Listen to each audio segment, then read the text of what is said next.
Hey everyone, welcome in this channel. Today we are doing our chapter number 13 America की खोज। कि हमारे यहाँ पर इतने सारे देश हैं, किसी न किसी देश की खोज की है। तो आज हम किस देश की खोज के बारे में पढ़ रहे हैं? हम पढ़ रहे हैं अमेरिका की। और अमेरिका की खोज की किसने थी?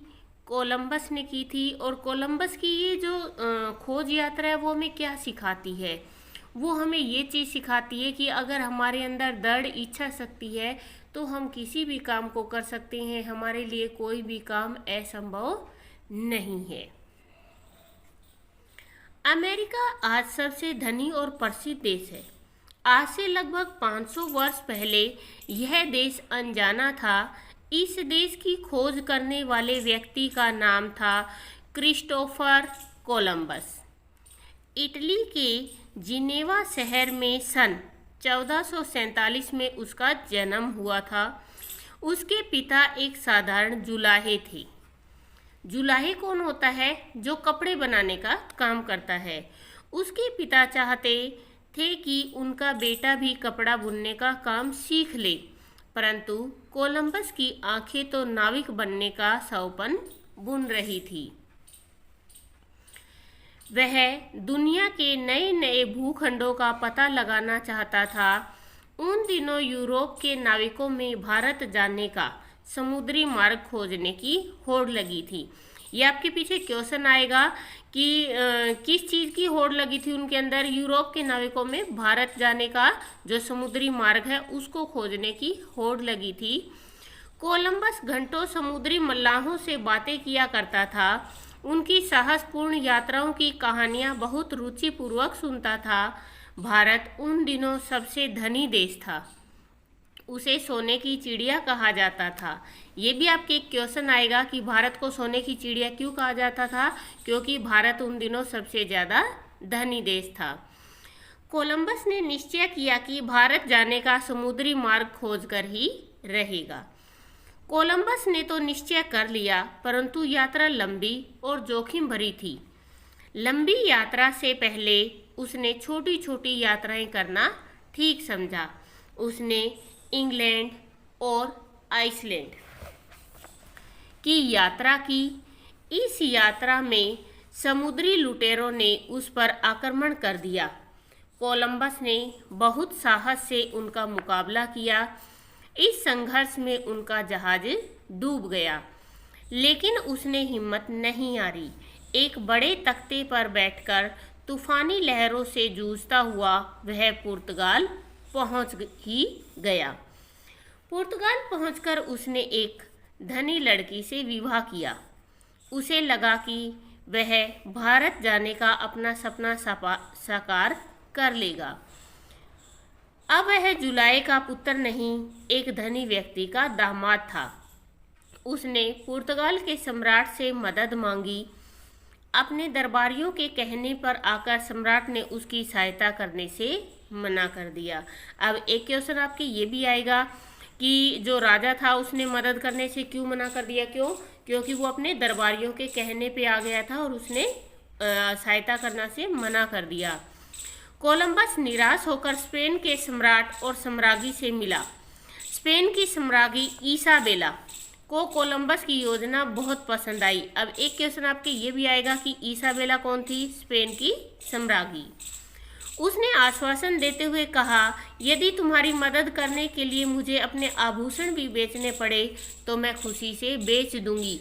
यह सुनकर कोलंबस की खुशी का ठिकाना न रहा। आखिरकार वह शुभ घड़ी आ ही गई। 3 अगस्त सन 1491 को 3 जहाजी बेड़ों और 90 नाविकों को लेकर कोलंबस पाओलो बंदरगाह से रवाना हुआ। समुद्र शांत था, हवा भी तेज नहीं थी। महीने बीतने लगे, परंतु जमीन का तो कहीं और छोर ही दिखाई नहीं दे रहा था। अचानक हवाएं तेज होने लगी। ऊंची ऊंची लहरों से उनका जहाज डावाडोल होता तो नाविक चीखने चिल्लाने लगते। नाविकों का धीरज टूटने लगा। कोलंबस ने उन्हें समझाने की बहुत कोशिश की। कुछ नाविक विद्रोही हो गए। कोलंबस को मजबूरन उन्हें रस्सों और जंजीरों से बंधवाना पड़ा। इन सब बाधाओं से भी उसका हौसला नहीं टूटा। लगभग 10 सप्ताह बाद एक दिन उन्हें पानी में बहती हुई वृक्ष की एक डाल मीन्स शाखा दिखाई दी। सभी खुशी से झूम उठे। थोड़ी ही दूरी पर उन्हें हरा भरा जंगल दिखा। उन्होंने परमात्मा को धन्यवाद किया। आखिरकार उनका बेड़ा तट पर पहुंचा। यह अक्टूबर 1492 का दिन था। कोलंबस ने एक अनजानी धरती पर पांव रखा जिसे वह भारत समझ रहा था, वास्तव में भारत नहीं था। उसे खुद भी ज्ञात नहीं था कि उसने एक नई दुनिया खोज ली है।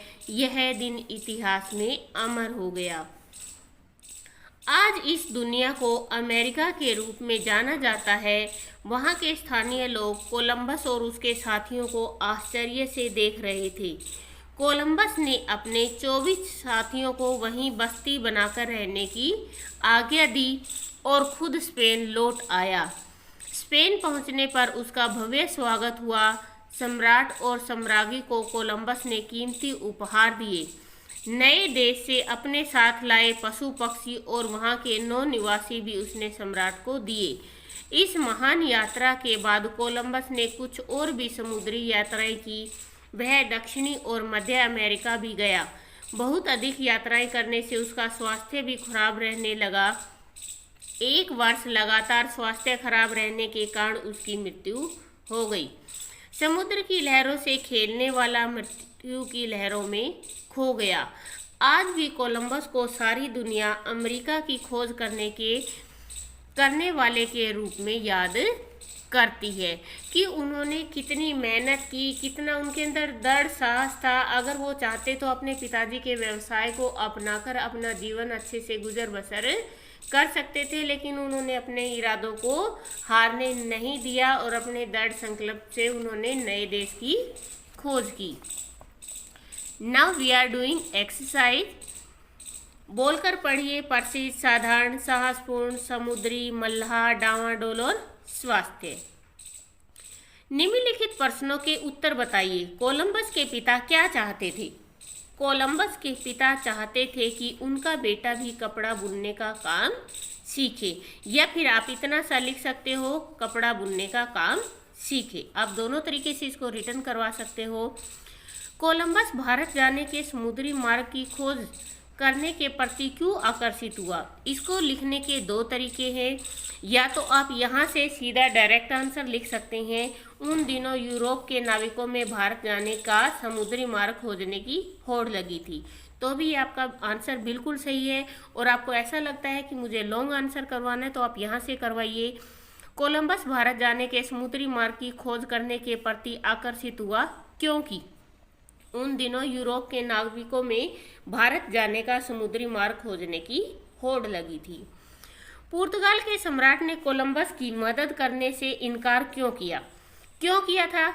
पुर्तगाल के सम्राट ने अपने दरबारियों के कहने पर आकर कोलंबस की मदद करने से इनकार किया था। मैंने अभी तीनों क्वेश्चन के आंसर आपको पीछे बताए। इसके बाद आपको बताया था इसाबेला कौन थी? वो स्पेन की सम्राज्ञी थी जिन्होंने उसकी मदद की थी। क्रिस्टोफर कोलंबस का जन्म कब और कहाँ हुआ? कोलंबस का जन्म इटली के जिनेवा शहर में सन 1447 में हुआ था। भारत को सोने की चिड़िया क्यों कहा जाता था? भारत को सोने की चिड़िया कहा जाता था क्योंकि भारत उन दिनों सब देशों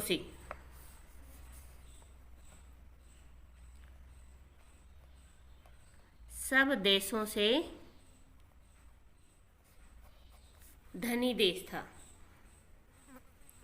भारत को सोने की चिड़िया क्यों कहा जाता था? भारत को सोने की चिड़िया कहा जाता था क्योंकि भारत उन दिनों सब देशों से धनी देश था। क्रिस्टोफर कोलंबस का नाम इतिहास में क्यों अमर है? क्रिस्टोफर कोलंबस का नाम इतिहास में अमर है क्योंकि उन्होंने अमेरिका की खोज की थी। क्रिस्टोफर कोलंबस ने कौन कौन से देशों की खोज की थी? क्रिस्टोफर कोलंबस ने अमेरिका, दक्षिणी और मध्य अमेरिका की खोज की। यह खोज यात्रा हमें क्या संदेश देती है? यह खोज यात्रा हमें संदेश देती है कि साहस और दृढ़ इच्छा शक्ति से कठिन लक्ष्य को भी आसान बनाया जा सकता है। कि अगर हमने दृढ़ निश्चय कर लिया है, अगर हमारे अंदर हिम्मत है, तो हम मुश्किल से मुश्किल काम को भी कर सकते हैं। Fill in the blanks. America आज सबसे धनी और प्रसिद्ध देश है। सबसे पहले कौन सा देश था धनी? हमारा देश भारत। लेकिन अब कौन सा है? अमेरिका। वह दुनिया के नए नए भूखंडों का पता लगाना चाहता था। स्पेन पहुंचने पर उसका भव्य स्वागत हुआ। बहुत अधिक यात्राएं करने से उसका स्वास्थ्य खराब रहने लगा।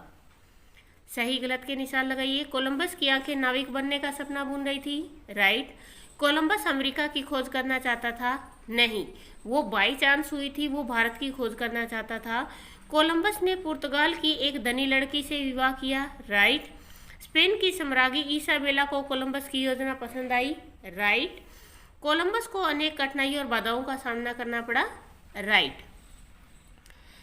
सही उत्तर पर सही का निशान लगाइए। कोलंबस के पिता उसे क्या बनाना चाहते थे? जुलाहा। यूरोप के नाविकों में किस देश को खोजने की होड़ लगी हुई थी? भारत को। कोलंबस किस देश का रहने वाला था? इटली। कोलंबस ने अमेरिका की खोज कब की थी? 1492 में। इसके बाद आता है आपका भाषा ज्ञान। निम्नलिखित शब्दों को उनके सही अर्थ से मिलाइए। प्रसिद्ध, विख्यात। आभूषण, गहना, ज्ञात, मालूम। भूखंड, भूमि का एक टुकड़ा। जोखिम, खतरा। जुलाहा, कपड़ा बुनने वाला। आश्वासन, तसल्ली। बेड़ा, जहाज। हौसला, हिम्मत। अमर, अमिट। ये है आपकी क्रिया। कि क्रिया क्या होती है? जिन शब्दों से हमें ये पता लगता है कि काम क्या हो रहा है। मोर नाच रहा है, इट मीन्स इसके अंदर क्रिया शब्द। आप यहाँ पे नाचना भी लिख सकते हो या फिर आप इसको यहाँ नाच भी लिख सकते हो। सूर्य निकल रहा है, निकल या निकलना आप दोनों लिख सकते हो। माँ खाना पका रही है, पका या पकाना। खेल या खेलना। और लाए या लाना। कि यहाँ पे क्रिया शब्द छांटना है। इसके अंदर दी हुई जो क्रिया है वो ये है। ये है आपका चैप्टर। प्लीज़ वीडियो को ज़्यादा से ज़्यादा शेयर करें, लाइक करें एंड कमेंट करें। Thank you.